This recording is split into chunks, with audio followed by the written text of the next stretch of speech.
So are these measures, are they real or not real? The measures are real, but they may be used in different programs or with different intent. In this case, this is exactly what we're talking about. EQuIPP hosts over 20 different measures in the dashboard today. Now, most pharmacists aren't going to see all 20 plus measures in their dashboard because it will be dependent upon the managed care organizations that have data for that pharmacy and what measures they're tracking. So most pharmacies are probably seeing about 6 to 10 measures in their dashboard. But for these measures, because we're hosting over 20, there are going to be measures that do extend beyond the Medicare Star Ratings program and even beyond the display measures that CMS hosts. Welcome to the Pharmacy Quality Solutions Quality Corner Show, where we believe that quality measurement leads to better outcomes. Let us become your go-to source for all things related to quality and medication use in healthcare. We will hit on trending health topics as they relate to performance measurements and find common ground for payers and practitioners. We will discuss how the EQuIPP platform can help you with your performance goals, and we will also make sure to keep you up to date on pharmacy quality news. So buckle up and put your thinking cap on. The Quality Corner Show starts now.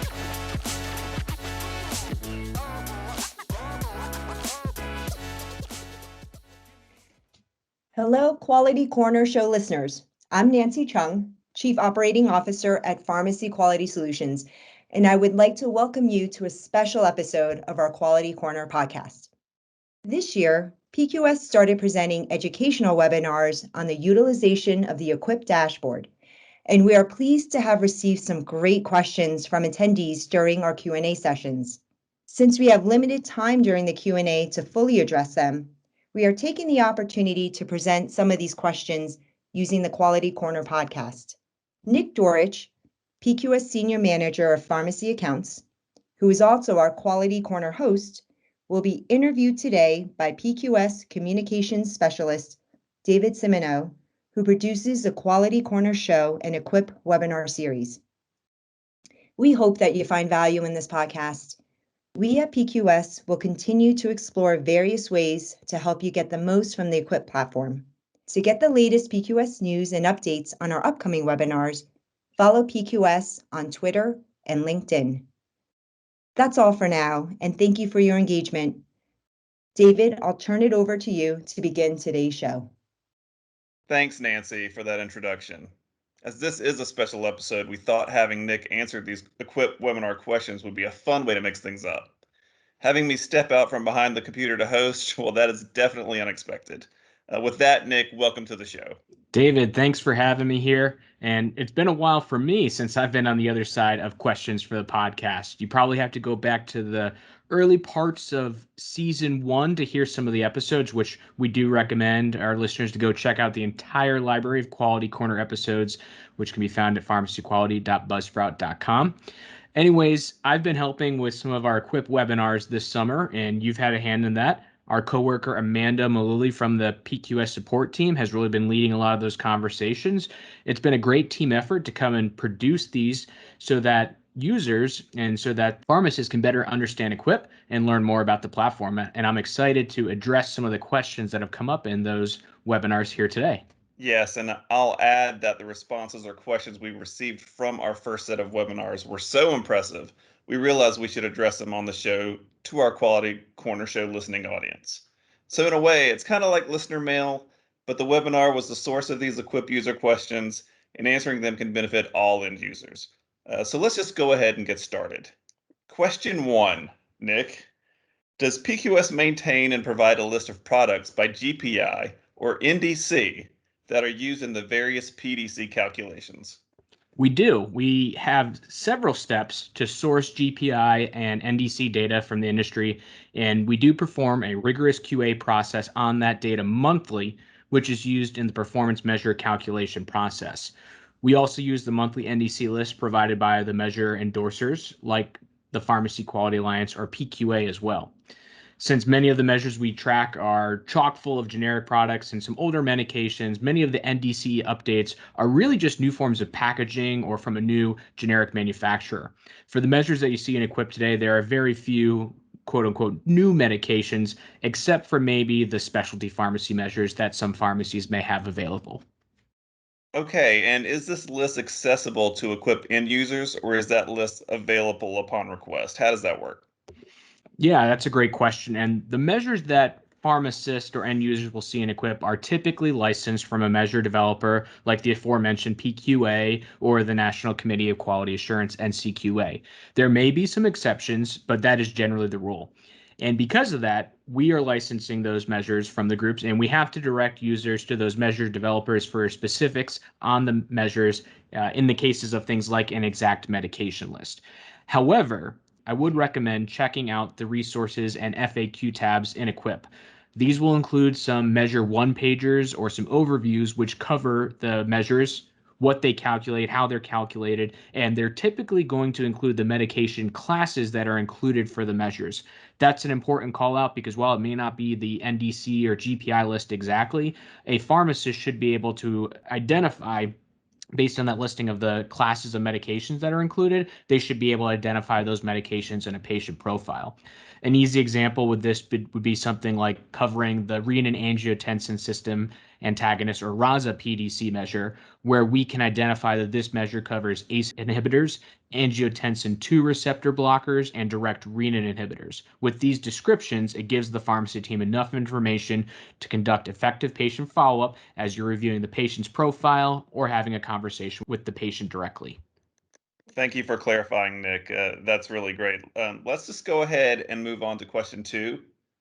I believe this next question deals with PDC calculation.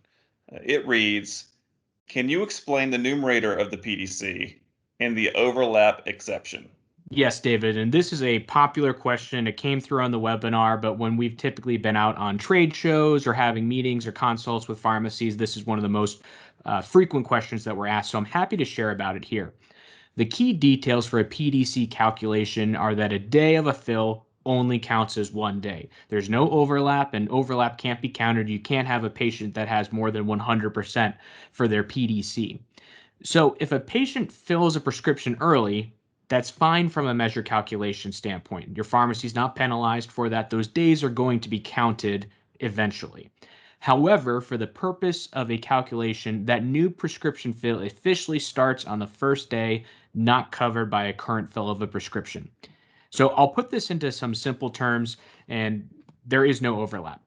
In addition, the days covered only go until the end of a measurement period. So for example, if a patient fills a 30-day prescription on June 23rd and the measurement period goes until June 30th, that fill is only counting for 8 days, those 8 days between June 23rd through June 30th, because again, we're only measuring through June 30th.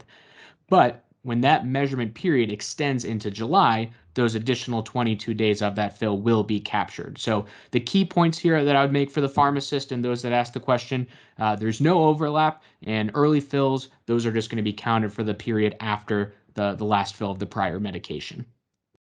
Thanks. And I'll also add that we do have a video in the EQuIPP Educational Library on our website and on YouTube about calculating medication adherence based on proportion of days covered, if that helps our listeners. Next, let's transition to question 3. Concerning high-risk medications, how do we know what you are targeting? Some profiles may have multiple depending on what recommendations or guidelines you look at. Can you further explain this?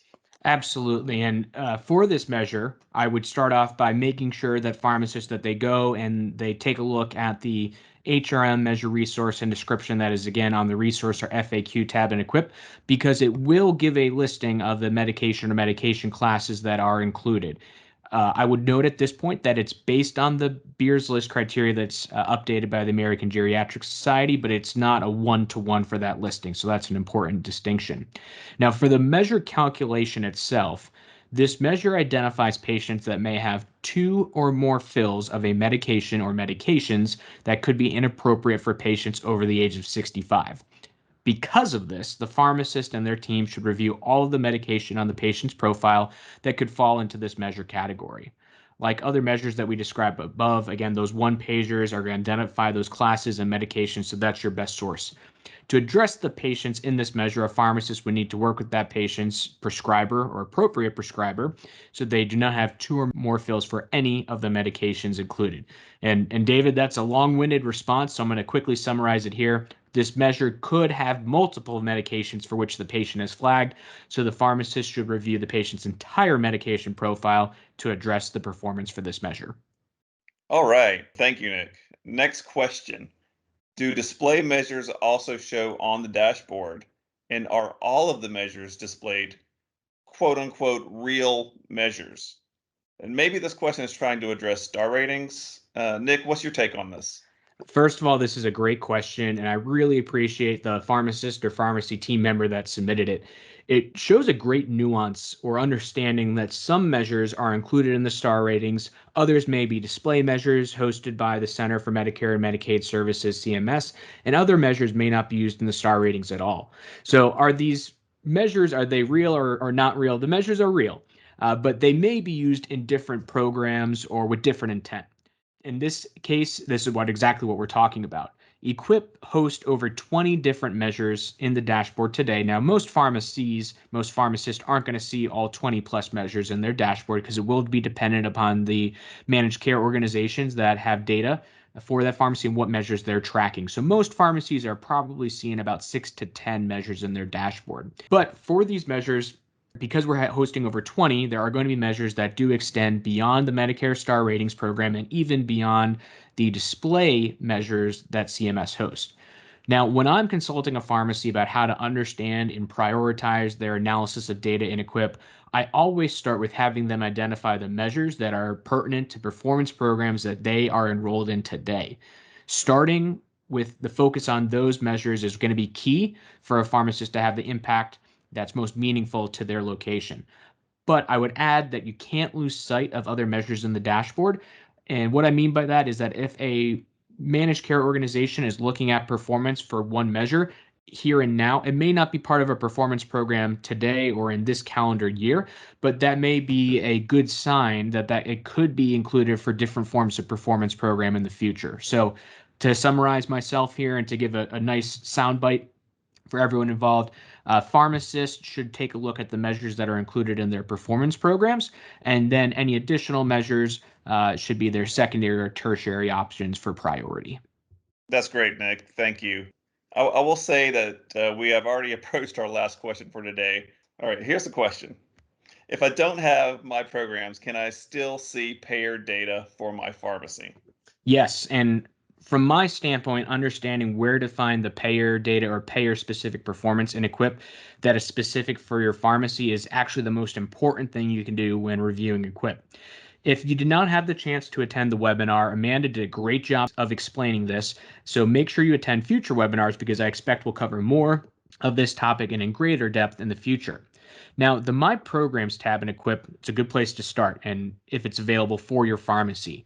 For these instances, payers may display via EQuIPP specific target thresholds and or financial impact for a pharmacy based on the program design. Ultimately, this makes it very simple for a pharmacy to understand what they need to do and what patients should be prioritized. Now, for other situations, your pharmacy team can click the Analyze Performance button, and this is shown beneath each measure. And then with that view, you can scroll down to the Quality Improvement Programs or QIP table. Here it shows your patient count, your performance score, and the percentile for each specific payer program. Many programs are shifting to evaluation based on percentile rank, which really means it's identifying what percentage of pharmacies you score better than in that program.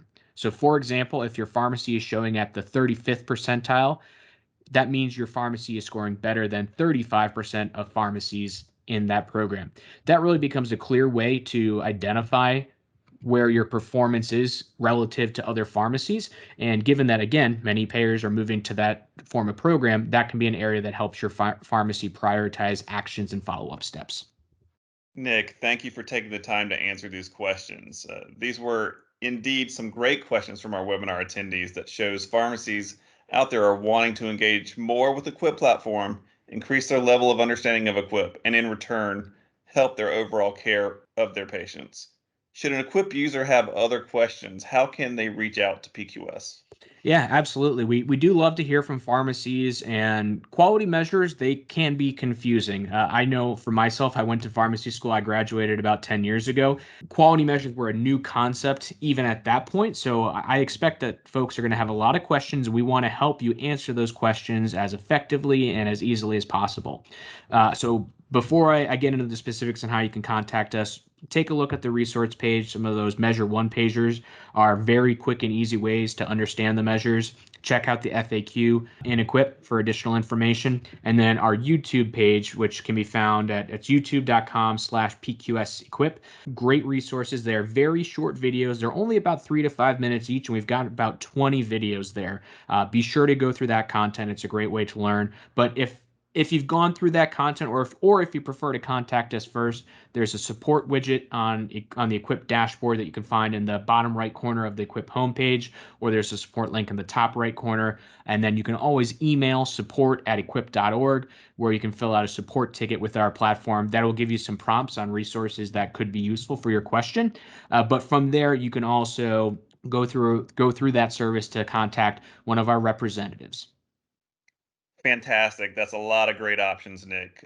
Thanks for playing Mr. Wizard on today's show with your knowledge today.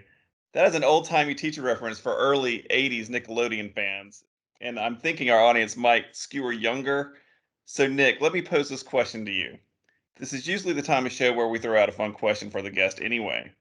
So dig deep into your pop culture reference brain and let me know who is the first character you think of, or that might be your favorite wise knower of all things, teacher or sensei, whether it be from cinema, literature, or comic books.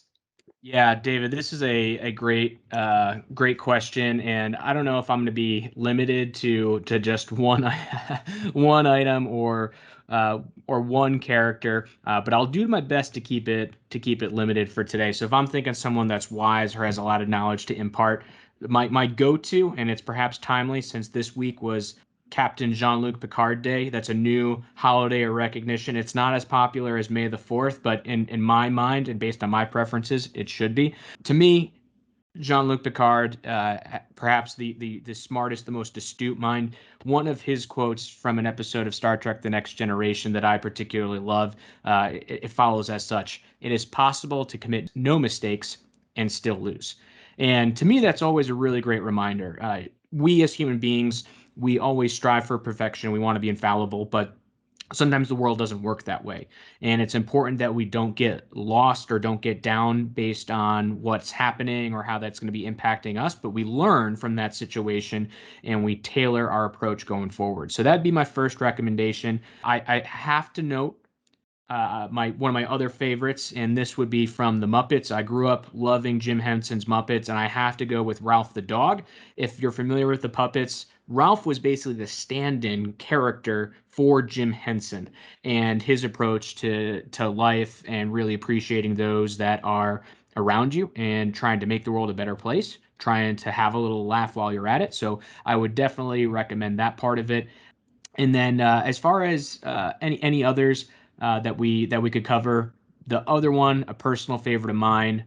Wisest may not be the exact word for it, but Samwise Gamgee from Lord of the Rings, someone that just really gets the importance of friendship and standing by those that are around you and that you're spending the time with.